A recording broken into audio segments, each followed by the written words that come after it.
Kaixo, egunon. Lehenengo itxartu naz goizeko ordu biterdietan eta ordutik itxartuta nago, oso urduri.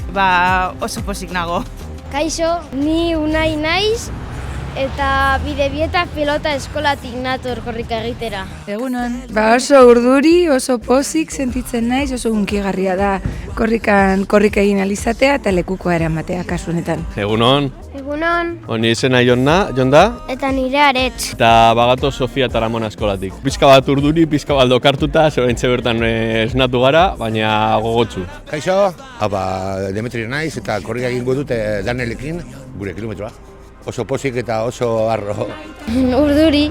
Urduri eta pozik? Bai. Euskara bultzatu behar dela eta euskara hitz egiten saiatu behar garela gutxienez dakigunen artean. Segi dezagun euskaraz bizitzen eta gore euskara. Euskara gure hizkuntza dela eta euskararen alde korrika egin behar dugula eta basarin ere bagarela eta euskara bagarala.